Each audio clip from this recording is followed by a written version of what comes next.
Hey, good afternoon, Trader Tim, eminymine.com. Today is the 2nd of July, 2018, and we're taking a look at the ES, doing a market analysis for this Monday. Got a shortened week, kind of broken up here with Wednesday being a holiday, so I know a lot of people are taking the whole week off, or at least Thursday, Friday. So I'm not expecting a ton on Tuesday, tomorrow. Um, just the way the week and the holiday is laid out, that tends to yield a little bit less activity, almost like the Friday before a 3-day weekend. Only instead of just sort of this Friday, we also have this Tuesday with Wednesday being a holiday. So just take that into consideration. Don't place too much emphasis on trying to have a huge week this week in your trading. What I wanted to highlight though on the daily chart here on the ES, we've got a couple of topping tails here that come up right to the 50% retracement short, 27.48 and a quarter. And we also have 50% retracement long, 26.93.75s, and that's below us. So we've got a short above us, a long below us. So anything between these two 50s is going to be fairly challenging to trade. So, shorting near 48s or getting long around 94s, those are two good places that I'd be, interested in placing trades. In the middle, it might be quite challenging.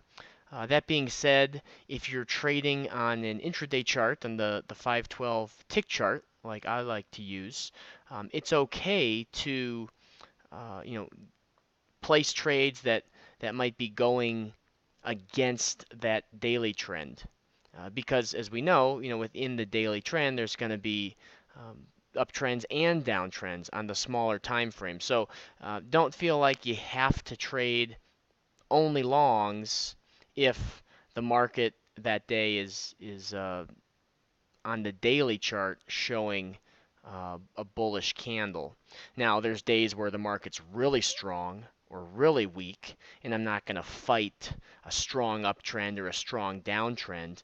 But in this range between 94s and 48s, about a 50, 60 point range here, there's going to be some, you know, a little bit more of this back and forth. And if we really come down and analyze this here, we've got this bar on the 25th that put in a low, but then we broke that high by a couple of ticks 2 days later. And then the next day, we came down and put in a lower low, and then we broke that candle's high. So we have two lows that have broken highs, and if we go back, one more leg to the 19th, that candle had put in a low, and then we broke that candle's high, and it was just a 1-day break and then rollover. So what I'm getting at is, watch for that fake out. We broke what was the low bar by only a couple of ticks and then sold off.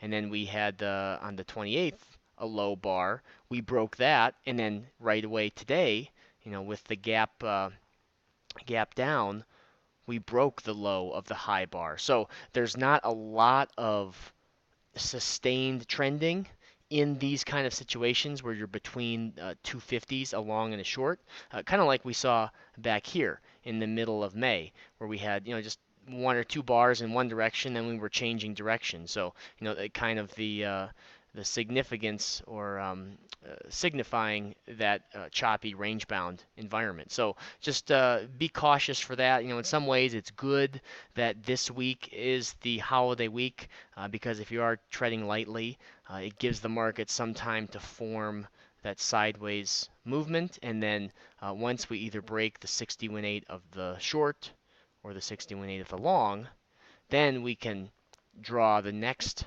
short or the next long, and we should see some more trending action occur.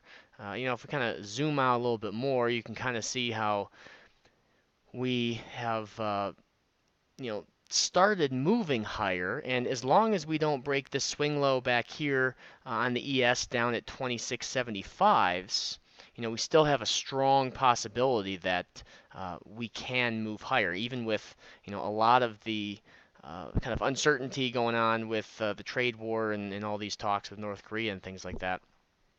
Structurally, the market is in a good place. We could even draw an uptrend, up channel, come on, like this.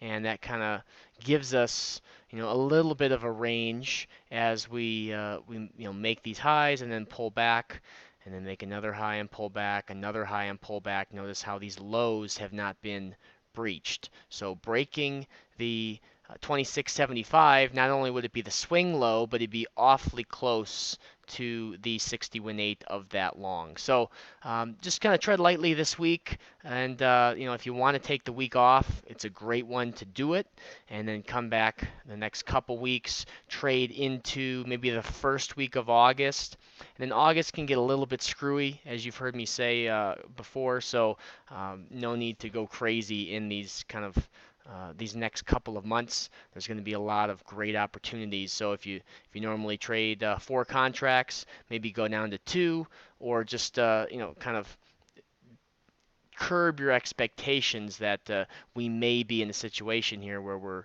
moving sideways with not a ton of follow through. So if we break either 60-1/8, then hey, all bets are off, and we can look for some bigger trends. But even so, there's still been some really good trades intraday, especially with these bigger body candles, 20, 30-point candles.